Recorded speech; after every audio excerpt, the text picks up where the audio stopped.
नमस्कार, स्वागत है आप सभी का डीडी न्यूज के इस विशेष सांकेतिक भाषा के बुलेटिन में।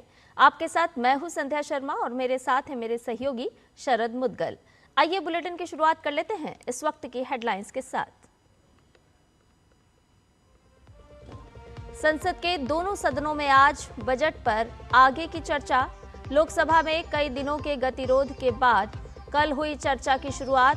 अहम विधायी कार्य भी आज सूचीबद्ध।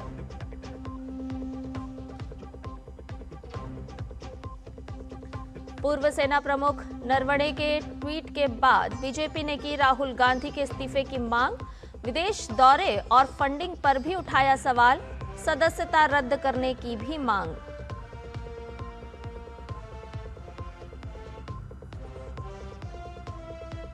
पश्चिम बंगाल में एसआईआर प्रक्रिया को लेकर एक बार फिर सवालों के घेरे में ममता सरकार।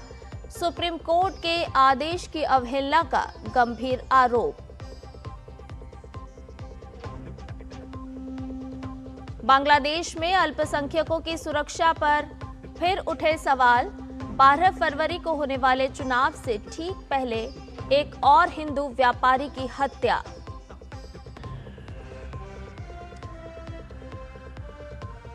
और एशियन शूटिंग चैंपियनशिप में भारतीय निशानेबाजों का कमाल। प्राची गायकवाड़ ने जीता स्वर्ण पदक। 39 स्वर्ण, 15 रजत और 12 कांस्य पदक के साथ भारत शीर्ष पर।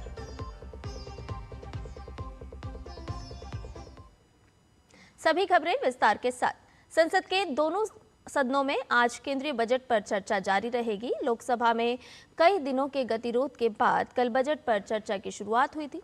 सत्ता पक्ष ने बजट को ऐतिहासिक बताते हुए कहा कि ये 2047 तक विकसित भारत बनाने की यात्रा में निर्णायक मील का पत्थर साबित होगा। बजट पर चर्चा में भाग लेते हुए जनता दल यूनाइटेड के सांसद दिलेश्वर कामैत ने कहा कि ये बजट राष्ट्रहित और जनहित में अमृत के रूप में कार्य करेगा।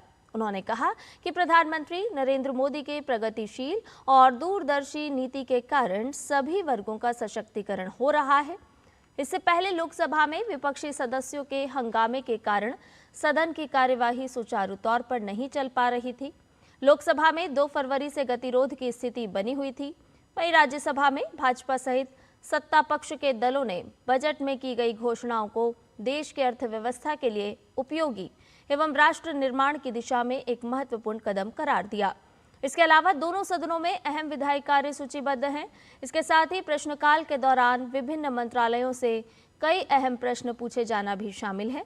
वहीं शून्यकाल में सांसद लोकहित से जुड़े हुए कई अहम मुद्दे उठाएंगे। लोकसभा अध्यक्ष ओम बिरला ने अपने खिलाफ विपक्ष द्वारा लाए गए अविश्वास प्रस्ताव पर निर्णय होने तक सदन की कार्यवाही में शामिल नहीं होने का बड़ा फैसला किया है। लोकसभा अध्यक्ष ओम बिरला ने नैतिकता के उच्च मापदंड के तहत फैसला लेते हुए कहा कि विपक्ष के द्वारा लाए गए अविश्वास प्रस्ताव के निपटारे तक वो लोकसभा अध्यक्ष की कुर्सी पर नहीं बैठेंगे। विपक्ष ने कल स्पीकर के खिलाफ अविश्वास प्रस्ताव का नोटिस दिया। विपक्ष ने ये नोटिस लोकसभा के महासचिव को सौंपा। लोकसभा सचिवालय के सूत्रों ने बताया कि नोटिस की जांच किए जाने के बाद ही नियम अनुसार आगे की कार्रवाई की जाएगी। कांग्रेस, डीएमके, समाजवादी पार्टी, राष्ट्रीय जनता दल और वामपंथी दलों सहित विपक्षी दलों के 118 सदस्यों ने महासचिव को सौंपे गए नोटिस पर हस्ताक्षर किए हैं। हालांकि तृणमूल कांग्रेस सांसदों ने इस नोटिस पर हस्ताक्षर नहीं किए हैं। भाजपा के सांसद सुधांशु त्रिवेदी ने पूर्व army chief general Manoj Mukund Naravane की अनपब्लिश्ड मेमोयर को लेकर एक्स पोस्ट पर टिप्पणी की है। सुधांशु त्रिवेदी ने कहा कि नरवणे के एक्स के बाद ये स्पष्ट हो गया है कि राहुल गांधी द्वारा पेश की गई कथित कहानी उस किताब के पब्लिशर और लेखक द्वारा पूरी तरह खारिज कर दी गई है। उन्होंने आगे कहा कि पेंगुइन पब्लिशिंग हाउस ने पुष्टि की है कि ऐसी कोई किताब अभी तक प्रकाशित नहीं हुई है। अगर किसी के पास ऐसी किताब की कोई कॉपी है तो वो कॉपीराइट का उल्लंघन है और पूरी तरह से गलत है। भाजपा सांसद ने कहा कि राहुल गांधी पूरी तरह बेनकाब हो गए हैं और उन्हें माफी मांगनी चाहिए।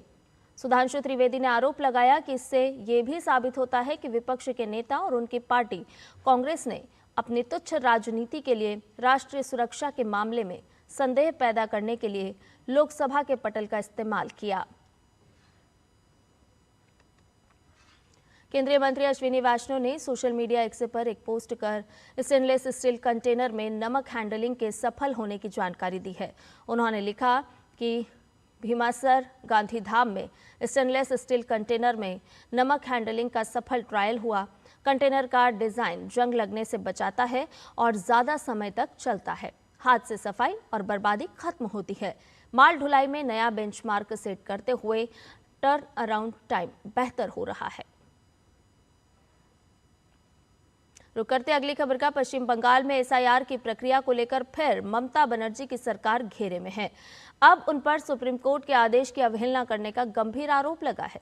दरअसल सुप्रीम कोर्ट ने निर्देश दिया था कि राज्य सरकार चुनाव आयोग की मांग के मुताबिक ग्रुप बी स्तर के अधिकारी उपलब्ध कराए ताकि माइक्रो ऑब्जर्वर्स की जगह उनका इस्तेमाल हो सके।